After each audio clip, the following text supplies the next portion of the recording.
guys? Welcome to episode 4 of We're Jabbin. I'm Kenji, a product designer, and I'm joined by my co-host, Licheng. And today we're going to talk about what Licheng hopes non-UX researchers knew about research. Woohoo! So, Licheng, how are you? I've been good. I'm wondering that if we're interviewing each other to save money or for inviting other people, which I back up this idea very much. Well, that's an interesting concept, except I know plenty of designers who would do free interviews on our podcast. Yeah, but This I'm is a very high happy to concept share. space. Yeah, Awesome. I know it's been something we've been talking about for a while, so very glad to share. And also have a bunch of stuff. I'm excited. So, yeah, tell me a little bit. I guess the first thing that comes to your mind when you hear the question, yeah, what do you hope non-UX researchers knew about UX research? Yeah, like I think that's gonna be a combination of like both my past like experiences as well as all those medium articles are floating somewhere. Um, so there are a few. I think there's some classic questions out there that everyone's talking about, or most people are talking about. Definitely one of them is about what's the relationship between research and the usability. Sounds like a lot of researcher do usability, and some of us actually that's the only thing we do. Some of us actually really don't like doing usability, and actually we want to do something different. And some of us are like just do whatever that is required. Can I Uh, hop in here? I think yeah. like when I think of user research, and I preface this that I have researchers on my team as well, Mhm. and I think the research team at Duo is fairly built out compared to other places I've been. But when I Mhm. think of research, I think of like two things typically, and it's interviews and like what you said. So doing like interviews Mhm. and doing usability testing. And probably So sending some surveys along the line. yeah, sending some surveys. So how accurate or how misconstrued is that? Well, I would say that okay, I'm putting on my researcher hat. Like here, You um, always wearing your researcher hat? well, hat is not back yet in fashion, so like we will see. Maybe I should, but either way, I think like there was some studies like out there that saying that what's the most common tools that researchers use. I think you are absolutely right. Like usability testing or lab studies, plus interviews, plus surveys are probably top three, and that captures so much of traffic of the research people do. So in a way that makes sense, but it will be very wrong to say that research only do those. This is almost saying that for instance, a comedian, what they do every day is writing script and speak. Then if you write script and speak, you become a comedian. Like that's really not necessarily the case. There are a lot of things happening beyond the tools, beyond the kind of interviews, service, that kind of stuff, like that defines as a research. So, but there's a history though. So I don't want to turn our podcast into like a lecture, but I think there is some fun history most people don't know, especially people who are born in this age. And I'm not going to tell you what's my age, so don't ask. You already Uh, read it last episode. He's in his 30s. yeah, but okay, Well, I'm don't. curious for the background a little bit. I don't know if I know this background. Yeah, I think like, have you heard of the term human factors? I think that's actually a lot of people who are older in the field will be more familiar with that term. So, but basically, human factors are more psychology, a lab study, heavy. So if you Hmm. think about this, a typical two-way mirror or one-way mirror or whatever lab, and then you do something, people observe you, and then they speak to you via the microphone. And, that typical, heavy, fancy, lab settings. That's where it kind of started with, that we're testing the product. So that involves a lot of, psychology, lab studies trainings. So maybe 20 years ago, 25 years ago, that's actually what it means to do user research probably. So for one of the biggest, the pioneers in user research, which is Microsoft, yeah, they start with testing, and making sure interface, work well. So that's which is a very typical usability kind of questions to answer, right? That this work well. Yeah. So later, so probably moving to like newer, age of like, mobile, Web 2.0 and stuff like that, that this concept of modern product development start to take shape, right? And being applied to digital product as it being, spread out across many places. So that's where the user research we're talking about these days got brought into the field about like contextual inquiry, about oh God, I'm losing words today, but it's been a long day, A lot dude. of knows. I didn't know method was Oh God, like it's a long day. I need to keep drinking tea. So, audience, it's gonna be really loud. You're gonna hear me swallowing. So, apologize in advance. Maybe we should play some background noise or something. But yeah, either way. So, later on, this kind of understanding who those users are and what should we build, those kind of questions got brought in, and that's where the sociology, anthropology, those type of training start to enter to the field. So in the very beginning, long story short, it was a very psychology heavy, and it still is pretty psychology heavy these days. But now there's more and more disciplines, more people, there are different kind of questions being addressed. So now going back to what we're talking about, the terms, I honestly have no clue about when people say user research, what do they mean? Because it could mean so many depending on what people are trying to talk about. Some people, I'm pretty sure when they say user research, they mean usability. But for me, that's two separate things. And then there's a user experience research. Is that the same thing as a user research? Some people think that's the same thing. For me, I don't think that's the same thing. And then there's a design research, and then what the heck that means, So I think the reason Can I hop in and ask you how would you define those three things then?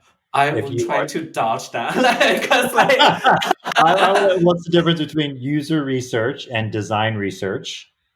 I don't know. Even on that question, right? Do you see those as different? I kind of, but I don't think I don't think there is a unified, common understanding, even in the research community, what those terms mean.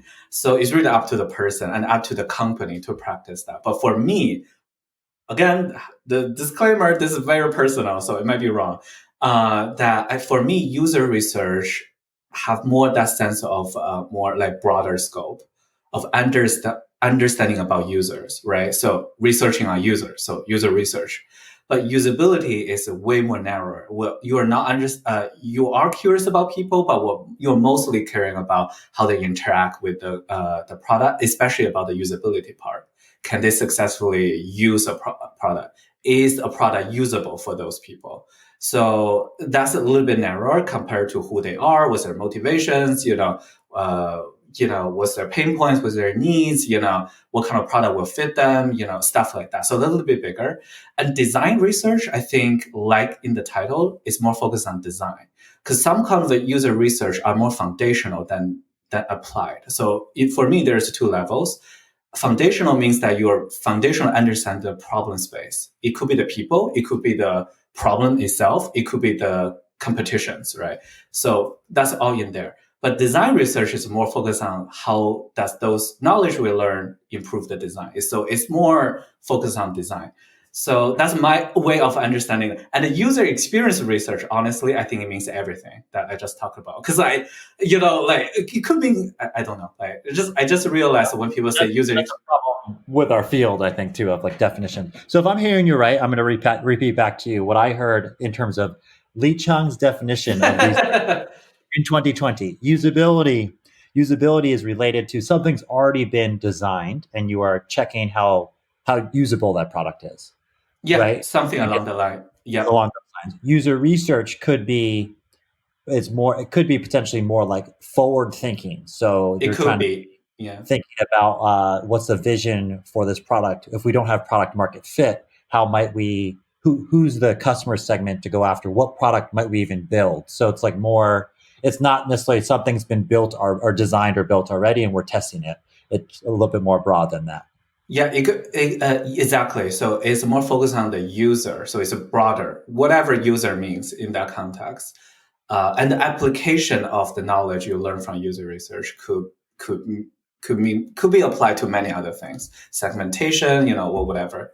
And then design research, like we said, is more focused on design. Yeah, Yep. but I think Impacting what gets designed yeah. and what's going to go into that design. Yeah, a typical example is that, for instance, user research can help with sales or marketing too. But but sometimes if we're talking about design research, probably it's more focused on design, how to build a product and stuff like that. And do you have like a favorite? You mentioned it before that some user researchers, UX researchers, I'm going to call them, it's easier. UX researchers really like usability, or they Oh really like yeah. doing like generative interviews. Do you have a favorite part? If you even had like those three terms that we just talked about, is Mm. there a favorite part that you really like? I'm gonna start with a new term because we don't have enough of them.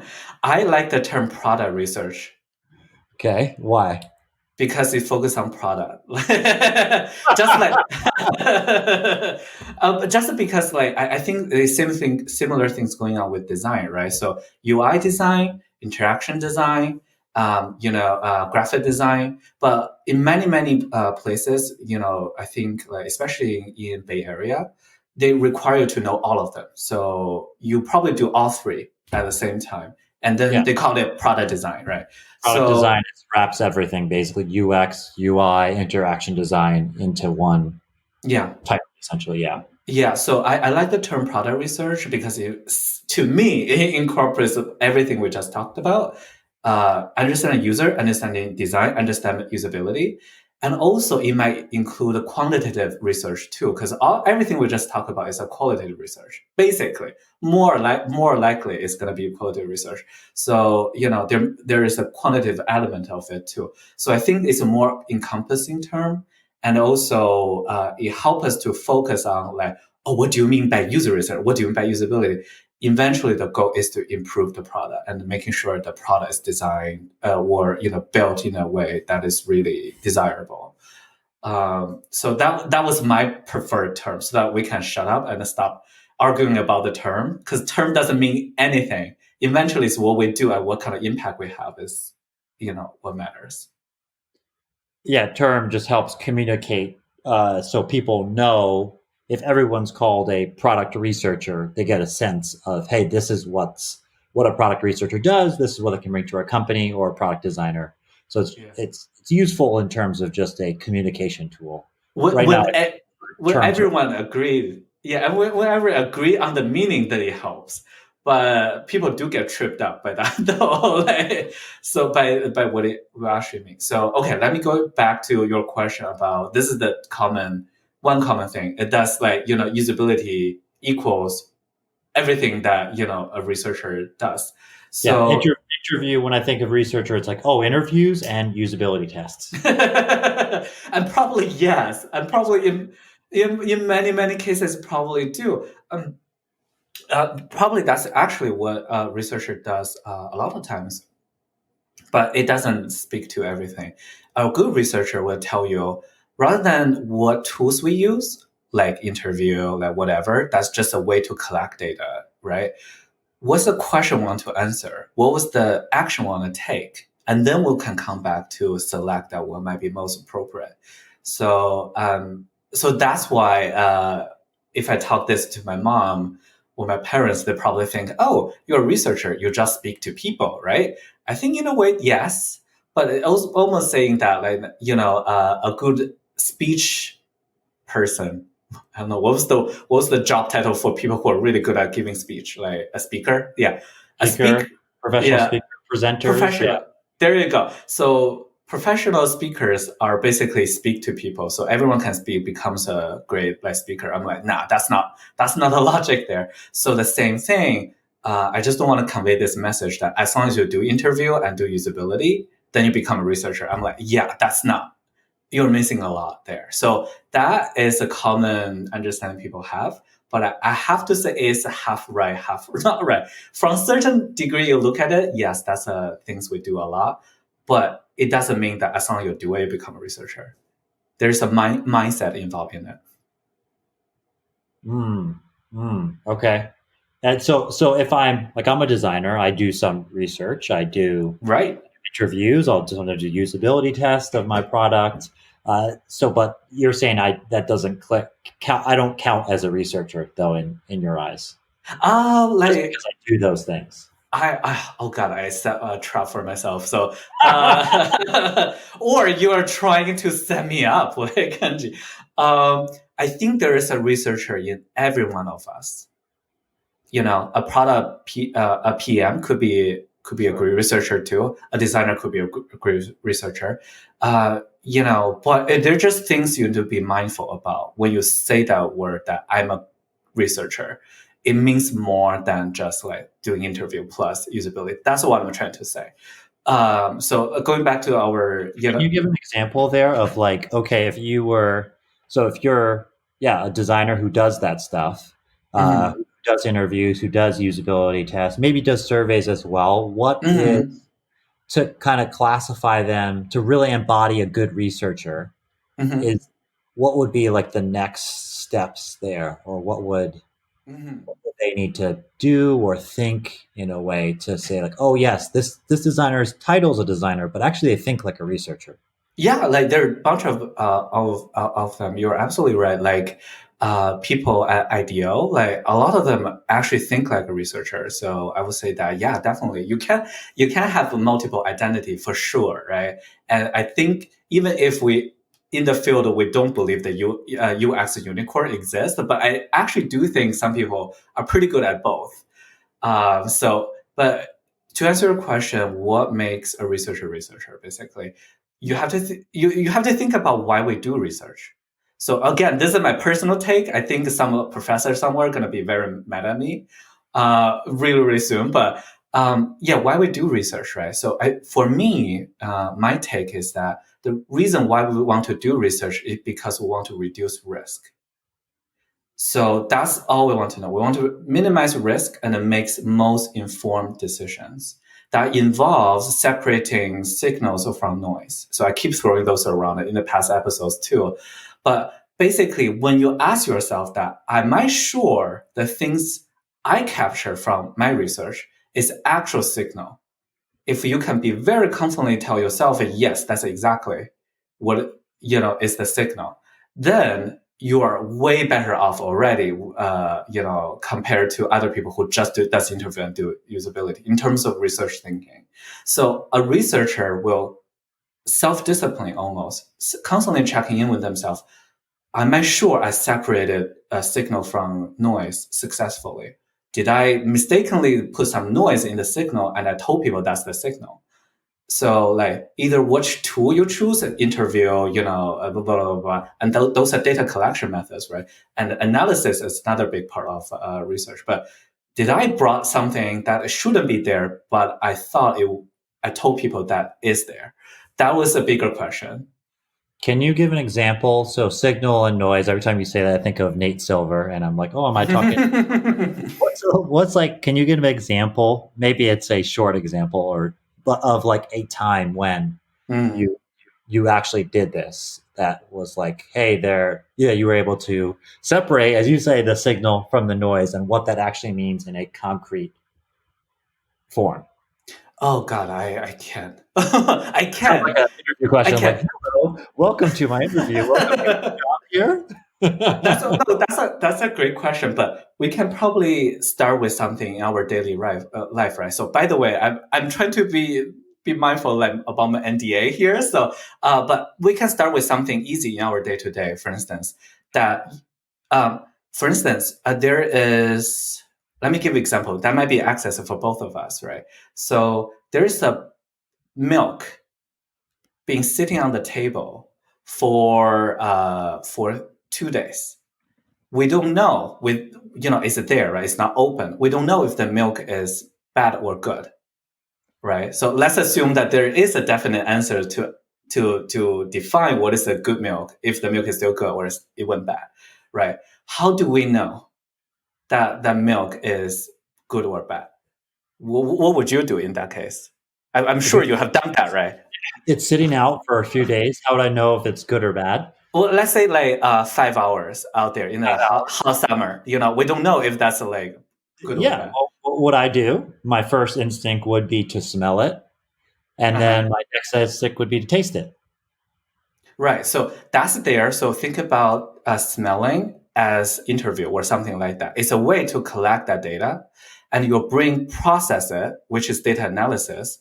That, hey, does this smell categorize as a good smell or bad smell, right? And then what your brain trying to categorize is that, okay, this I'm capturing this kind of smell.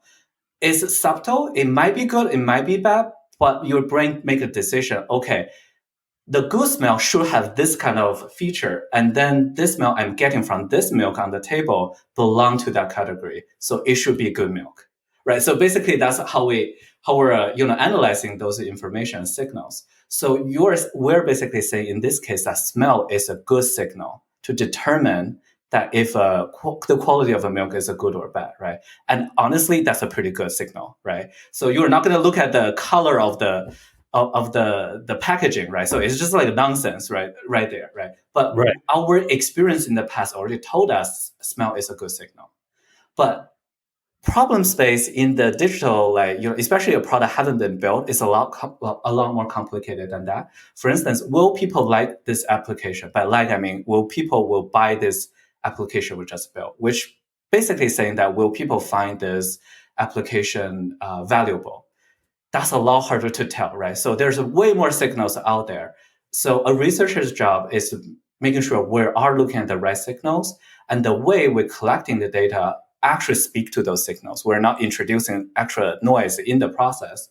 And then we can make a good judgment that once we have those data, and that's the correct signals we should identify, we made the decision, yes, people will find this valuable, so we should go ahead and build this product and it will sell. Probably don't know how much, but we know that people find this valuable, or by certain type of people or stuff like that. So that's in a high level. I'm trying to squash probably 100 years of a philosophy of science or whatever into a short conversation. But I personally really like it. It's almost kind of like a detective work. How much one? I thought that was a great example. Off the dome too. That was on the fly example. Very well done. Are there? Wish. You passed the review. The other God. thing I was just thinking about was like how often. Let's say so. You've been a researcher for 3 years. How often are you getting to do that type of research where you're looking? Yeah. I call this like forward thinking product discovery type of research. Yeah. So let me say that I feel I have more than 3 years of experience because I was doing academic research, right? Oh, So sorry to you sound have to apologize to me and then send a text message to say sorry. I'm bowing down on my knees. I will take punishment. Yeah, so I have a little bit more grounding than that. So I'm not too fresh. Basically, that's what I'm saying. So and then forward thinking, that kind of question one answer, right? Will people find, do people find this valuable? This type of question is a more, like you said, it's a forward thinking because a project or product might not be there or not at the fidelity we want it to be. But even for usability, that's the same kind of a mindset, right? We have a product, for instance, or a design, right? But there is an answer out there already that if people will find it usable or not, right? We just don't know. The answer is already there, right? So because people already have a certain mental models, already have a behavior they really like. So the moment you finish your design, I know you already define by who the user will use this design. The answer is already there, right? It might be that nobody find it usable. It might be half and half. It might be some people do, right? Well, isn't the like in a usability test, right? Mm-hmm. Usable versus is this valuable to me are two different things, right? Right. But I'm It just could be trying a to. very usable tool. Like I can design a sweet interface, but maybe it doesn't actually solve any type of pain point. Right. So I'm saying that, yeah, different questions, but same mindset as a researcher. So for instance, will people find this product valuable? The answer is already there, right? So people will find this valuable, will buy it. People, don't find this valuable, may not buy it. And then we just don't know who they are, right? We just don't know the answer. So for us, we don't know. But if we have a God mode at that moment, the answer is already there. So, but we're not God, so we don't know. So we just need the data to help us to reduce the risk to make that guess, right? We might be 10% confident that, using our educated guesses that, oh, people will find this valuable. But after research, we increase to 70% confident that, yeah, people will be that, so that's that. So same thing for usability. The moment you finish your design and you identify who will be using them, the answer is already there. So if you're God, you have a God view at that moment, already, will those people, find those usable or not. Now, what researcher need to do is that, making sure that with a sample, we can make that kind of answer very apparent to us, right? So we cannot test every single person on the planet. If we can, that'll be fantastic. We'll be very confident in the answer we want to give. But now we can't. So how can we use the limited resources we already have to get out an answer with a high confidence of the correct answer there? So a researcher is trying to find the truth. But occasionally, if you do research bad, you will find not the truth in the truth you thought you'll find. So that's very interesting. So it's a similar mindset, but it's to answer different kind of questions. And so you might find, I don't know, while you were just talking, I was thinking about, you might not find the truth because maybe you're asking the wrong fundamental research question. You're testing, or you're seeking, if you're doing a usability test or you're doing some sort of product visioning exercise, maybe you're talking to the wrong segment of the population. I don't know, what other reasons might you not find the truth there? Yeah. Or might get bad, you're looking at the noise instead of the signal. Yeah, exactly. And that sharply contrasts, because research, the term got abused quite a lot. For instance, like, hey, I want to know how to cook this meal. Let me do some research on Google. That's not the same research we're talking about here, obviously, right? So and people go, hey, let me do some research on how to ride a bike, right? So that's not exactly the same thing we're talking about. What we're talking about here is that, we don't know the answer. We need to be confident in the answers we find via certain activities, and they better be very systematic. So with limited, bias, but at the same time, you have to be treated very rigorously too. That, so in that way, everyone can do research, right? Everyone can just talk to people. It's just the quality and the confidence they bring eventually is very different. So that's why I'm saying that, I think everyone has a researcher in them, but it needs to be brought out more. So if we're hearing you right, like, everyone can do Google research, which is there's an answer out there already. I type in, and that's not user research or UX research, right? UX research, more broadly defined, might be there is a very fuzziness out there, and a good UX researcher can basically clarify, make it pretty clear, and say, hey, I feel fairly confident about either the product should go down this route, or we're hearing this from users about the product that currently exists. And so a good user research can kind of be, when you go to a doctor, an optometrist, and they put the lenses on you and you test a bunch. So it's I'm thinking of that not everyone can make it perfectly clear. And even a good UX researcher is not going to always be that perfect 20/20 vision, but it will get clearer. So that way there is, you can start to read the letters that are 20 feet away. Yeah. So, but I don't want to give the impression that you need to do one single research to answer all the questions. So chances are sometimes we do serious research, right? Sure. So to answer one question. So in the beginning, it might be very exploratory. And then gradually we get more signals. We got more signals. We start to narrow down. So, and eventually it get us to the point that we're fairly confident in the answer we have. That's an actual answer out there rather than a fake answer out there. So, and then that will help the business to move forward. Or by business, I mean the team in general. Sure. So, because you can apply user research to non-profit, questions too. So that's why I don't want to give the impression we researchers have to be paid, something, not necessarily. And that's where I think people who have a very rigorous research training and about how to do scientific research will learn faster in this kind of mindset. It doesn't require to have a PhD to become a user researcher, because like you can get this mindset fairly quickly too through other channels. So I think this is the second kind of myth, like, we're talking about in the beginning, that, I want to say that a lot of people think that you have to have a PhD to be, user researcher, or that's one extreme. Another extreme is that you don't need anything. You just, as long as you talk to people, you become a researcher. I'm like, I find those two kind of statements all kind of like problematic in its own way. But eventually it's really whatever way that gets you to have that mindset that, I'm not sure this is the actual signal out there. If it's not, how can I actually get that signal? That was a researcher is doing. So if you can get those mindset, then PhD, not PhD, that doesn't really matter a lot. But to get that mindset, it's not like one day I fall asleep, I dream about Nate Silver's signal and the noise, and then the next day I wake up and I say, "Hey, I have a mindset of a researcher." So, Yeah.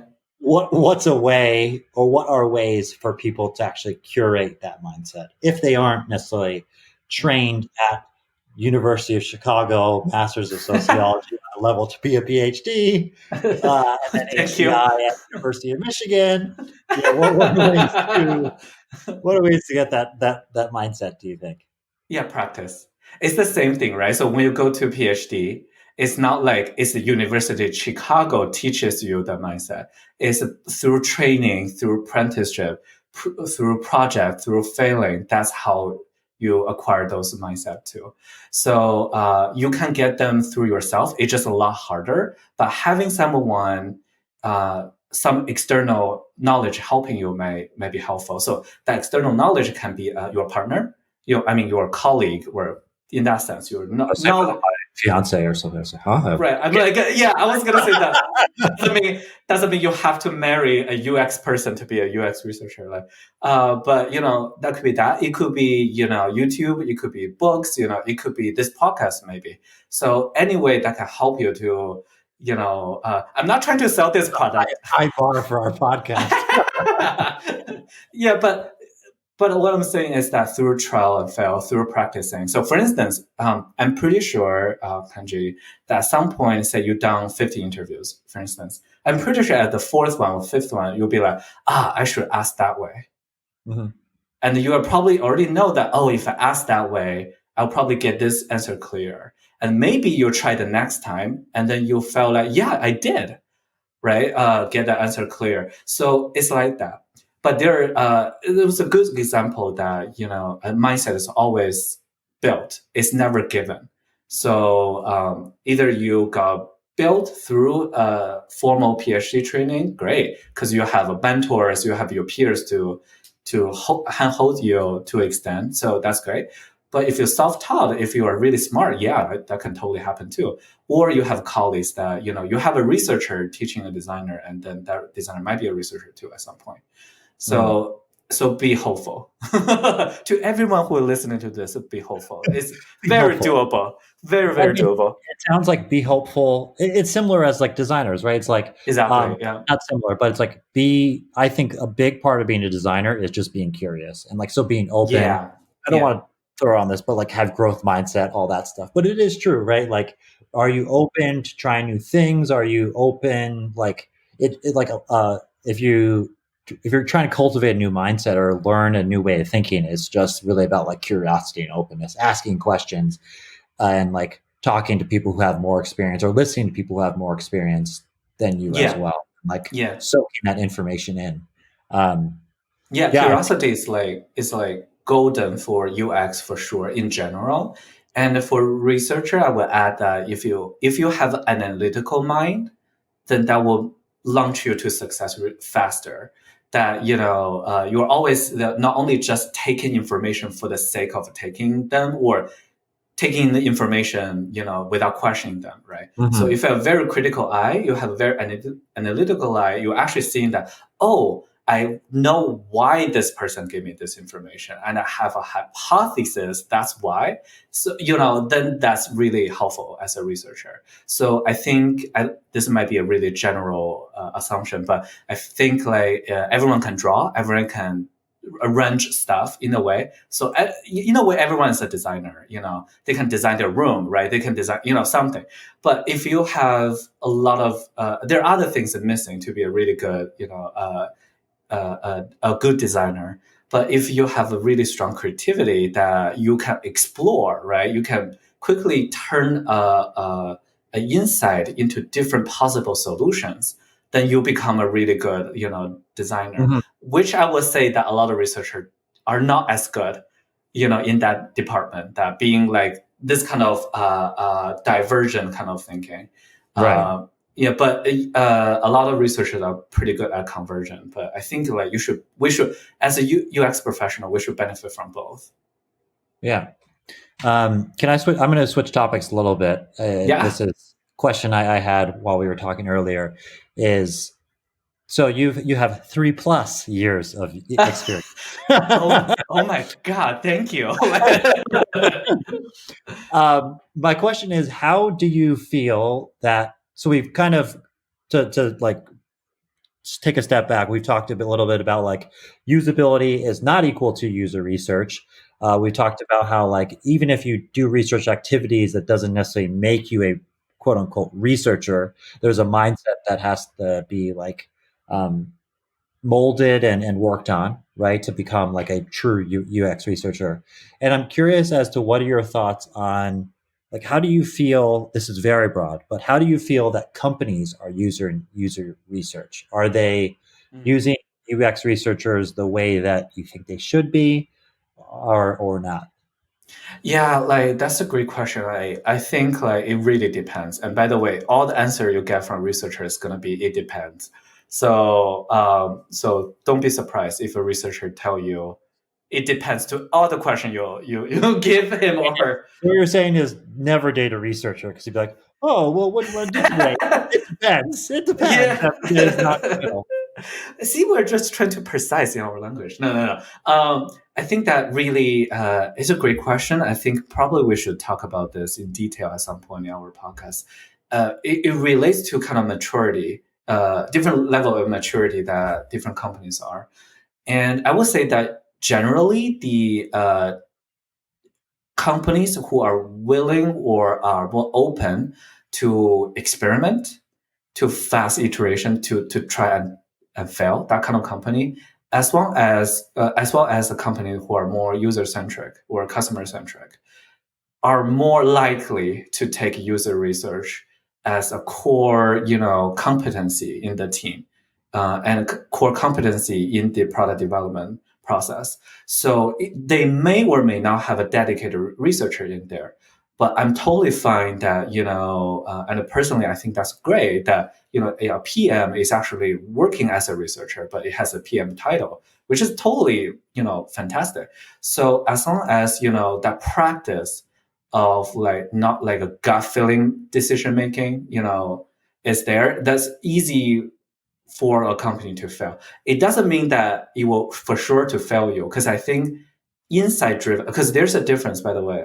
Let me throw another pair of terms at us. please. I think the show notes is going to have just all type a glossary of terms. Oh, hell yeah. And I Glossary of hope UX BS terms. Nothing.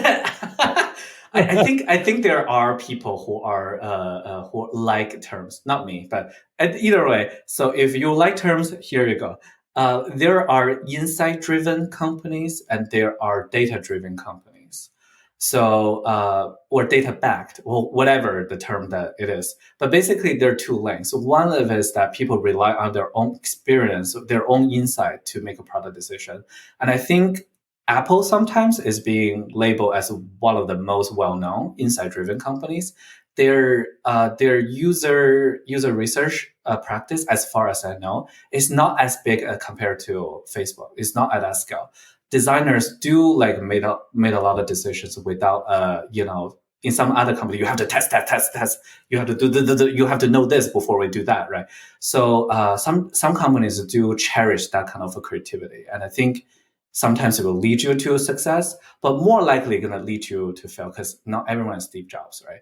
So, or, other brilliant talent in Apple. So, it's a lot at stake there. But there are definitely more data driven, that which is more user centric, user research, that type of thing will thrive. That either qualitative data or quantitative data is a form kind of data to back up decision making. Mm-hmm. So I would say that user research will likely thrive more as a practice in those kind of data driven or data backed or whatever this called these days. Have you ever? I'm trying to think of places I've been that there are different levels of maturity in terms of how much like user research is done. But I Mm-hmm. haven't been at a place, and I mean, I've been a designer for 3 years, and I've worked in business before. But Mm-hmm. I don't know of places that like just didn't do like just went totally insight driven, right? At least everyone is saying they're customer centric. Right, right. Um, Well, I would say that that's the worst kind. That people say they're customer centric, but they're actually not customer centric. But they give them a false impression that we are talking to customers, so our decisions are valid. That's really really dangerous. Or they really want to, but they don't have a capacity, so they do whatever it takes to get some quote unquote feedback, but there might be really bad feedback that give them a false impression that, hey, we already validated, with the customers. I'm like, there you go, we should do this. So a typical thing I hear, like, I'm not gonna say from where, but Give me the first name, first letter of with the vowels in the middle. and the Instagram handle. So I heard there's a classic joke, like joke, quote unquote, that some people will develop a application, whatever product, and talk to people. Would you find this valuable? Yeah. This is so typical. And by the way, this is a typical way that you're introducing so much noise into this question that the answer you'll get is definitely not going to be purely signals. Right? So, because like one, that person don't even know what's the context they will find this valuable, right? So and then likely in that kind of setting, of course, that person can more likely to say, yes, I will find this valuable to you, purely from your pressure, talking to that person. And there were many other things that will factor that to person to skew the result. So, but then some people will say that, hey, we validated, with our customers. So we're customer centric now. We get a yes from our customers. We did our user research. There you go. Like, let's launch this. And then it will go horribly bad. So it will be very interesting. So that's why I say that that's the worst type of research practice that we should avoid. Like, this is like you're on a date with somebody. I could keep going back to dating. Maybe I miss my dating life, but you're on a date with somebody and you're like, oh, do you, maybe you're an asshole at heart, and you ask a person like, oh, do you find me nice? Do you think I'm a nice person? That person's never going to really be like, oh no, I find you to be an asshole, right? They're, oh yeah, you're nice, but then they may never go on another date with you. And it's similar, basically the same type of thing. Oh, do you find this product useful? They'll say, oh yeah, I found it useful, but then never actually log in to use it, or never buy it, or never sign up. Yeah. Right. Yeah, I like that example because that is perfect for our, signal noise kind of analogy. For instance, at that moment after a date, right? So that person probably already have a decision. Should I go out with you for the second day already? Now you don't know.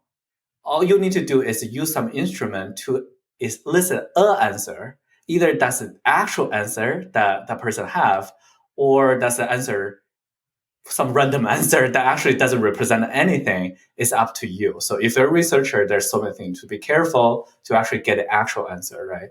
So interview, it kind of like interview, right? So you ask a question. Oh yeah. So like that's a typical example. Like you can ask a horrible question and get a horrible answer, or you can get really, really smart about it and triangulate it with different data, like their gestures, their facial expressions. They're all data, right? They're all signals, right? So and then you can holistically evaluate. You're probably like, nah, that person's not going to go, even if you're trying to be nice and say yes, but that person's not going to go out with me. So it's interesting. Yeah. Or my favorite tactic was just at the end of the date. Okay, so hey, I had a great time tonight. When do you want to meet up this week? Just therefore you are setting up the next date. When should we meet up next? You probably never date people from Seattle then. Like, I have to say, I have to vouch that Seattle freeze is real. When I was in Seattle, like people would say that, yeah, let's go out this Friday, and never happened. There's no follow up whatsoever. So yeah, don't go to Seattle then. Maybe I just lucked out. I feel like it's like a classic. I don't know. That's like a sales move too, right? Like, oh yeah. So when do you want to go ahead? When should I send over the agreement to you, right? Or when should I send over the contract? It's like, Yeah, it's oh, it's let's a close the deal. better than like what do you think, well, about this, because there's a stake involved in it, right? So if that person agreed, then that person really need to handle your document, the agreement or whatever, and sign it. And so there are more things, on the stake. So it's more likely to get a more a true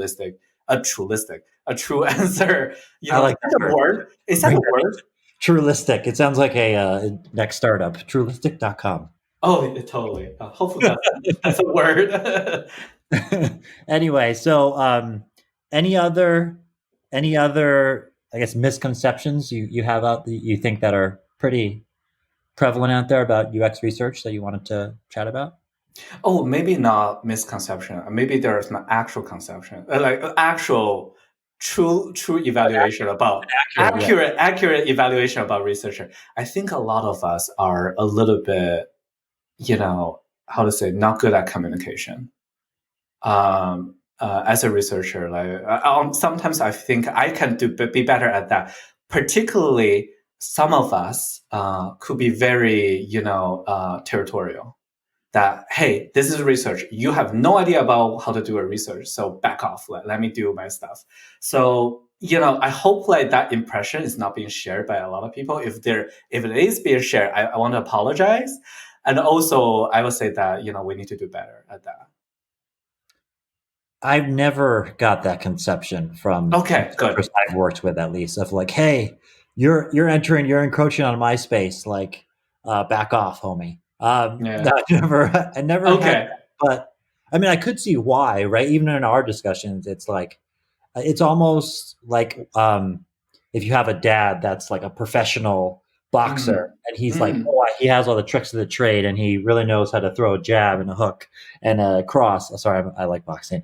So like he's at a certain level and then he sees like maybe his son or his daughter doing it a certain way. He's like, oh, that's not the right way to do it. I think that's natural human nature of like when you Mhm. have a certain depth and level of expertise and you see other people who are doing it at not that same expertise to be like, oh, you're not doing this right. Let me do it for you, or let me Yeah, you be yeah. doing it this way. Like, kind of like this is not your lane, stay in your lane type of thing. Yeah. So maybe I should use another word like bossy, like tell people what to do. Like, oh, you don't know this. Like, let me tell you what to do. So, but especially I think people who are this is a very generic evaluation, so maybe really wrong. But for instance, like people who came from academia will be having from what I heard, that have a harder time in the very beginning to blend into this kind of like business environment, right?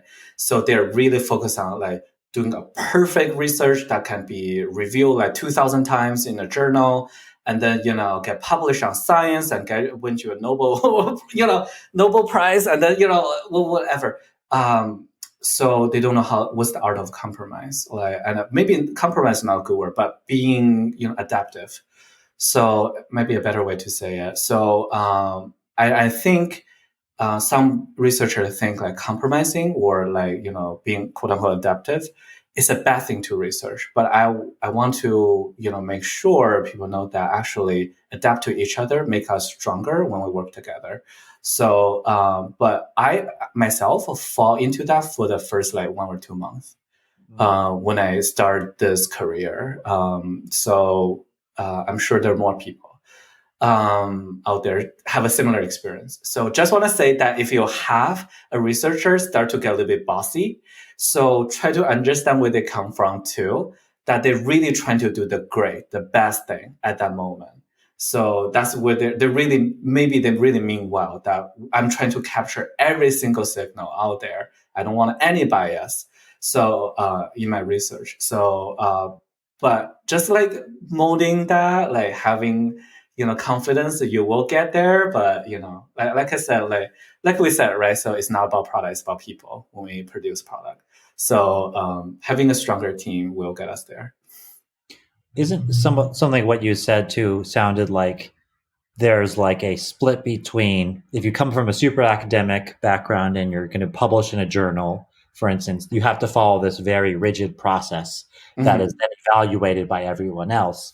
That like the goal is for this study often to be like valid and replicable so that other people Mm-hmm. produce the same result, ideally. Mm-hmm. Whereas in like a business context, your goal is totally different. You're just trying to get at some sort of business goal.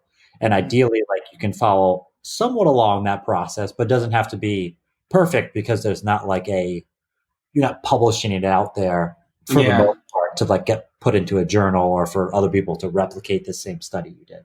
Yeah, I think most business decisions when they want input from research is because they want research or any form of data or suggestion coming out of from research to reduce their anxiety, right? It's totally okay for a researcher. Like, by the way, if you start in research and you're very anxious that you're not providing all the answer to your stakeholders, feel better. Actually, you can say that this is what we learned and we're confident in this area and this is the areas we don't know as much, and then this is my suggestion what we do to minimize risk in this area in the next time. It's totally fine. So but I think a lot of researchers really have this hyper anxiety, and me included all the time, that to like, oh my god, I need to answer everything and impress everyone, and then just like blah blah blah, blah, throw all those like insights out there. People will drop their jaw, like it's just like, we want to knock people's socks off like all the time. You don't need to impress people all the time. All you need to do is help people to feel, to have a clear direction. So if I'm a stakeholder and someone told me that we know this now, we don't know as this much, but then I'm like, yeah, I learned something. I know that probably more risky for me to do this. It would be less risky for me to do that. So that's already very helpful. But again, like, try to make the most value out of research every single time for sure, right? Don't try to sabotage your own research and trying to not to produce as much, but still it's okay. It's a different kind of context. The goal of research could change a little bit. So the skills shared, but the goal change a little bit. So probably the way we do it should be changed too. And that's probably a lesson I hope I have known, when I first joined the industry. Yeah, great. So I'm going to go ahead and wrap up here because I feel like we could talk about this for another hour or so. Yeah. So let's wrap up, Licheng, and talk about our week. What's been going on? What's been going on with you this week? Anything new you've done or kicked off or learned? I can start off as well if you want me to. Either one. Yeah, go ahead. I'm going to drink my tea. Okay. So my week has been good. The thing that I want to talk about actually was we had touched on a previous episode a little bit about like learning and courses and what have you. And actually, it was last episode we talked about how that like business idea of like, oh, a workshop to help UX researchers to be more quantitative focused or like get that insight, right? Or get that training, because that training is often lacking, right? In terms of being able to like really understand quantitative data and use it to make decisions. The tangent here, a related thing is I think I mentioned that episode that there's also like lack of content out there for like mid-level designers, a lot of stuff for entry level, right? Boot camps. Hey, get into UX UI boot camp, General Assembly, watch this course, whatever it is. Anyway, I started a course actually called this week. It's a 6-week program. It's called the Advanced UX UI course by the Fountain Institute. 2 designers based out of Berlin are running this like 6-week online program. Small cohort. I think we have like 8 people in the course. So we just kicked off this past Monday, and it's been one day so far. But so I just wanted to like throw that out there and we report back in this podcast at some point. We'll report back like what my thoughts were on this course. It is the first cohort they did, and the guy, and I don't know too much about the woman who started, but the main guy who's behind it has like I think 5 or 6 years of experience as a designer, and then worked in design education for quite some time. So I think he saw like Mm, this lack of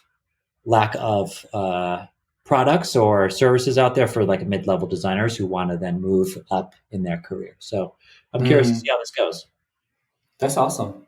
Yeah. Wait, it's 6 weeks. 6 weeks, yeah, 6 weeks online course. We meet twice a week during the week, and then have like a homework assignment over the weekend. Oh, I love that. I love that. Oh, I love that. Hopefully that's not expensive. And you, in case you guys don't know, like money matters a lot to me. So Money matters to me as well. yeah, I'm glad. Let me know like how it goes. I'm so super curious about stuff like that. For sure. I think, yeah, I'll report back here in a few weeks in terms of like how it's going. Are you saying that you're trying to level up too? I'm always trying to level up. Well, what's the level you want to achieve? It makes me think of like a video game. Like I just like got the volume. I got the Oh, one mushroom. up.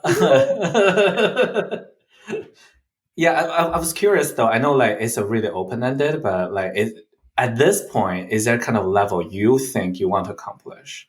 Like I think some of the things we've talked about in previous episodes of like thinking more strategic, like leading projects, mhm. maybe, and whether that's from like a freelance side or in company wise, like not. I think oftentimes as design, it's like, oh, someone else gives you a project versus Yeah, like you're kicking off a project, and yeah, so as I'm thinking about quote leveling up, it's moving towards that direction of like having that confidence and skill set and process that I feel good about. Like, hey, this is if we're trying to take on a new project or drive the product in a new direction, hmm. these are some of the things I can bring to help move that process along rather Right. than just like, oh, this is the problem, come up with a solution to this problem and go design it. Like I love doing design like that as well, but this is more like strategic. Yeah, more leadership involved. Yeah. Yeah. Right. Yeah, Still that's very much on the IC individual contributor track, but more thinking, yeah, I think on like the leadership side.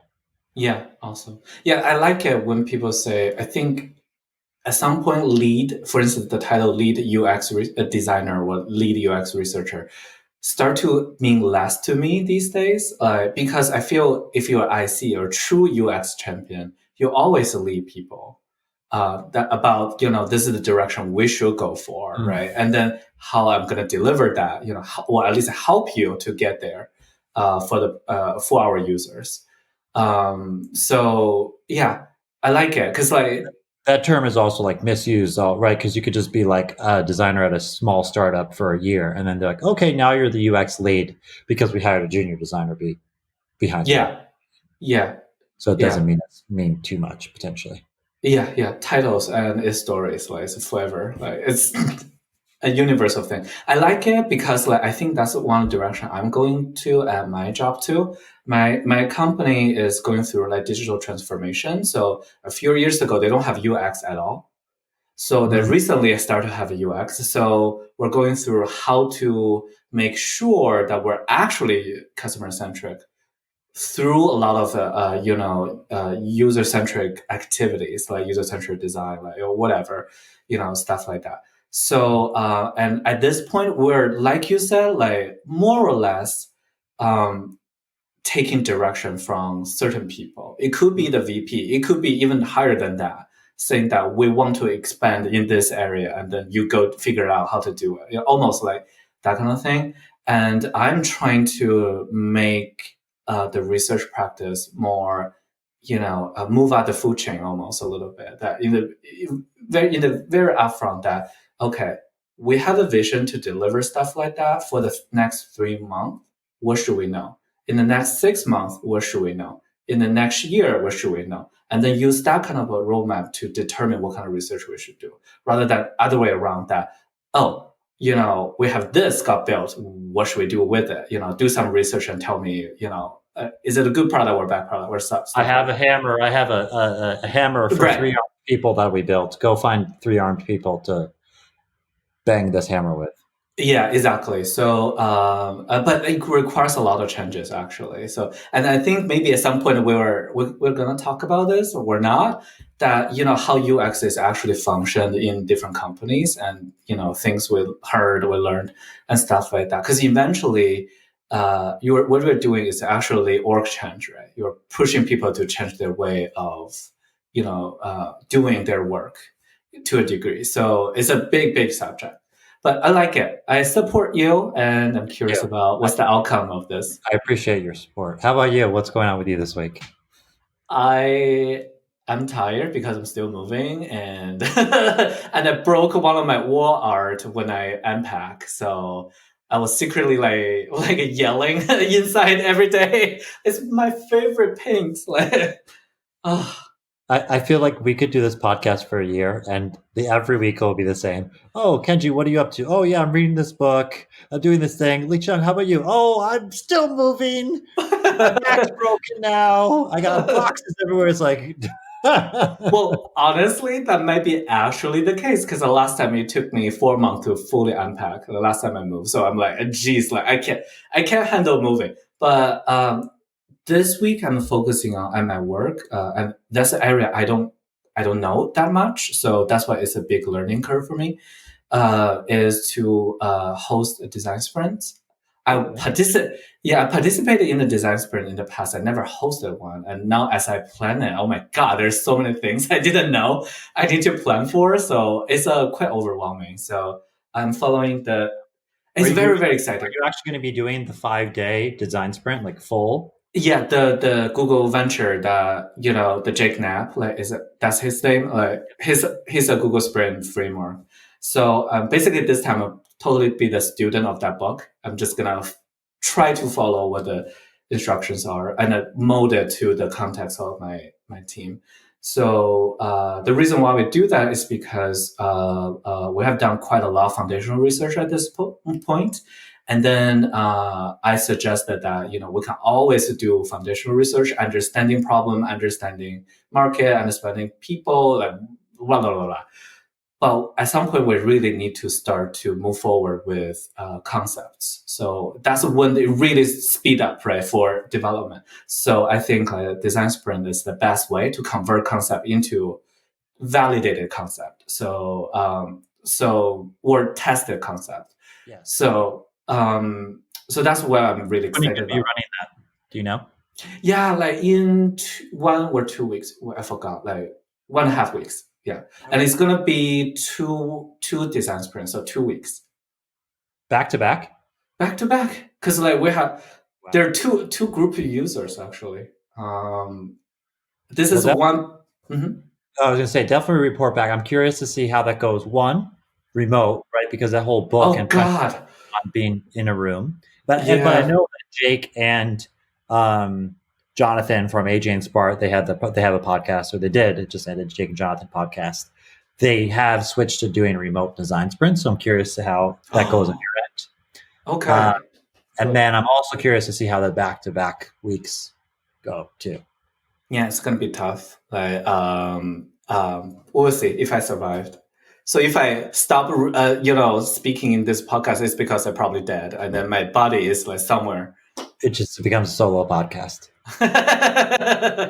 Yes. Oh, and in 2 weeks is my birthday, so I think we decided to have a Woo! what. My birthday is the same day of election day, so I don't know who the heck like decided, the election day. So it's gonna be an interesting birthday this year. So we'll see. That's great though, because you can either have um, it's a win-win situation for you basically, right? Because even if you're the candidate you want to win doesn't win, hey, it's still your birthday, so it's like, oh, there's a win. But if the candidate you want to win wins, then you have your candidate plus you have your birthday to celebrate.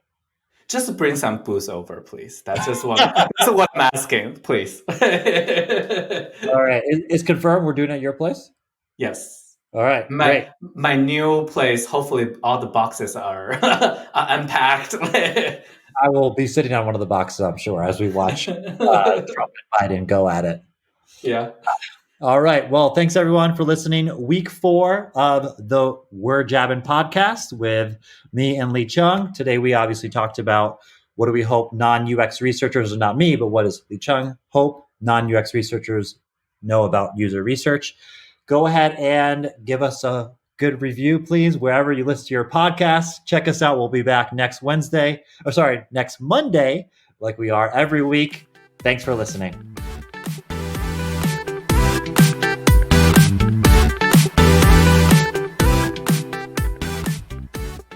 Please review.